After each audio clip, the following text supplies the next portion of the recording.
النهارده هتكلم على واحدة من وجهة نظري من أكبر الماركتينج هاكس اللي حصلت في مصر الفترة اللي فاتت. دكتور ضياء العوضي هو مش مجرد دكتور، ده عبقري تسويق.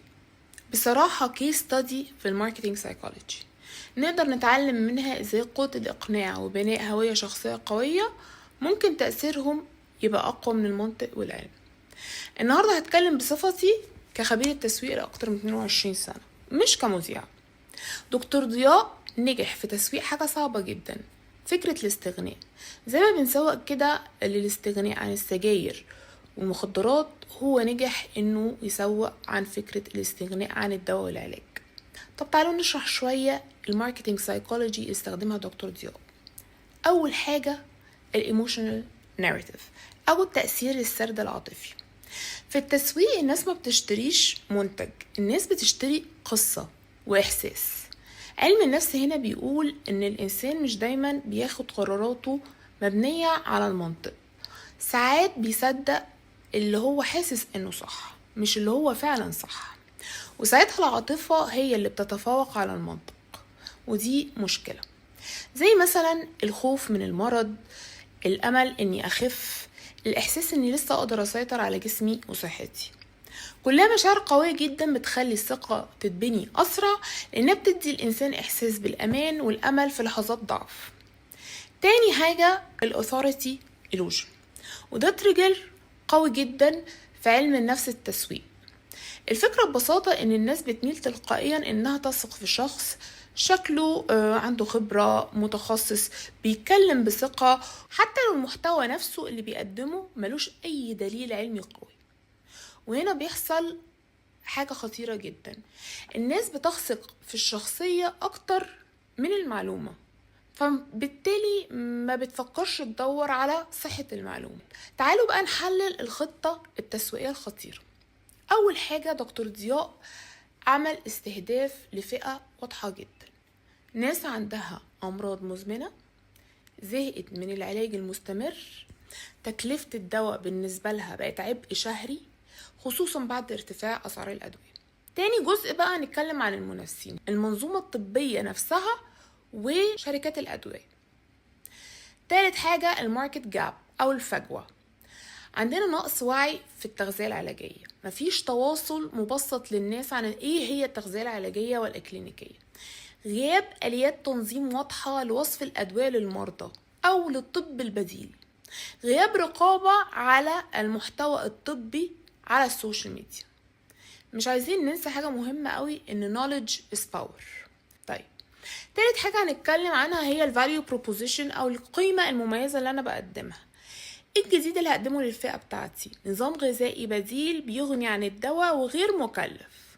انا همنع الناس تاكل فراخ ولحمة عشان بقوا مكلفين وكده كده غاليين، والبيض برضو غلي، ممكن ناكل رز وبطاطس على قد الايد، وما يمنعش لما ناكل نوتيلا وسكر ونشرب سجاير.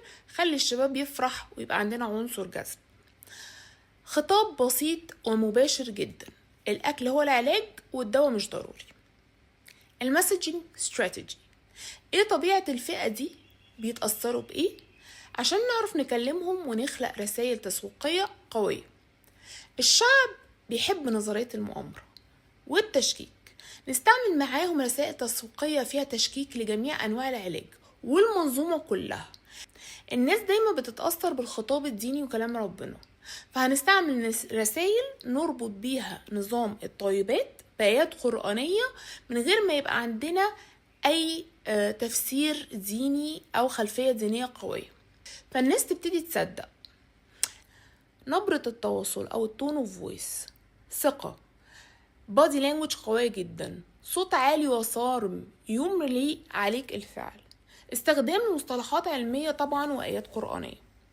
خطة التنفيذ بقى، خلق محتوى جدلي غريب باستعمال رسائل التسويق اللي احنا قلناها لجذب الجمهور.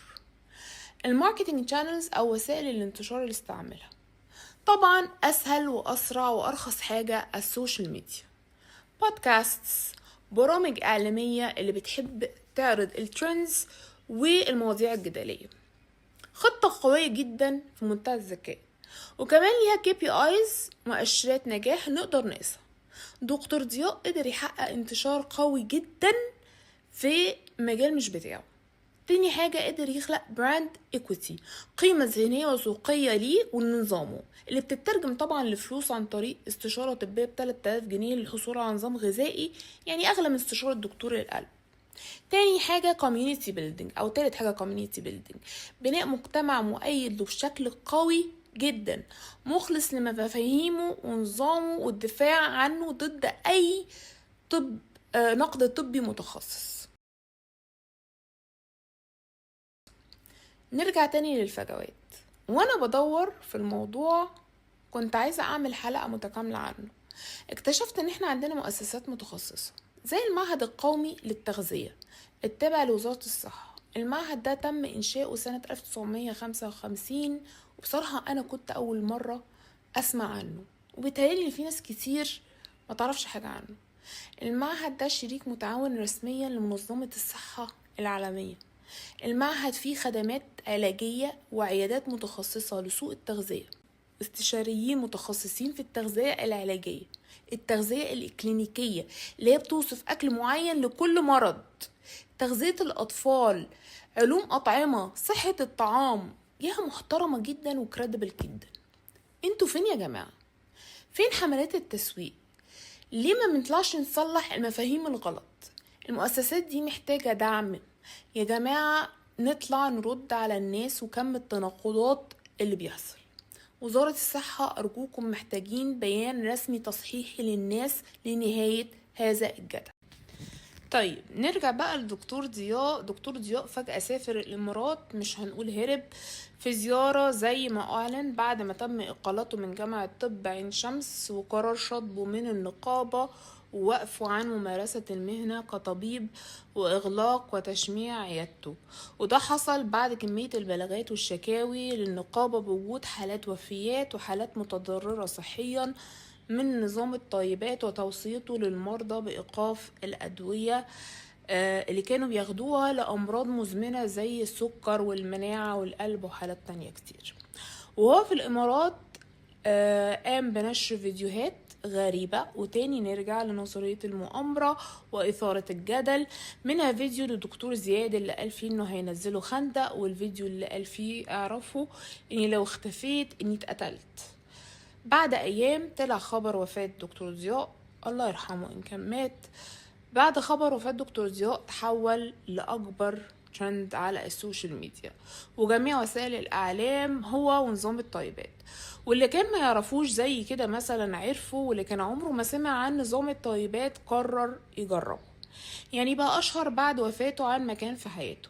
وده طبعا خلق جدال كبير عنه هو والنظام، وتحول لقضية رأي عام، خصوصا بعد ما أسرته حكت قصة اختفائه الغامضة وشككت في طريقة وفاته وطلبت إعادة تشريح للجثمان.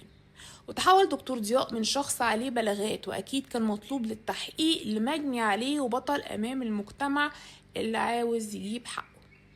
بعدها نشرت وسائل التواصل الاجتماعي والميديا عن تشكيك زوجته في إن ده جثمانه أصلا، وإصرار رفض محامي دكتور ضياء بالظهور الشخصي في أي برنامج إعلامي والاكتفاء بالمداخلات التليفونية لشرح أبعاد القضية. وهوب بعدها نزل خبر القبض عليه في قضايا إصدار شيكات بدون رصيد.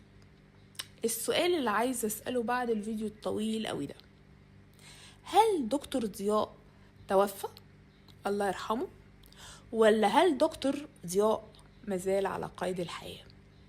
أتمنى ما نكونش بنتفرج على فقرة الساحر أو الجزء التاني من قصة بيل جيبسون، لأن التشابه في طريقة الانتشار والتأثير الفكري واضح جدا. ولو مش عارفينها اعملوا عليها سيرش أو اتفرجوا على الفيلم عشان تفهموا أنا قصدي ايه. سلام.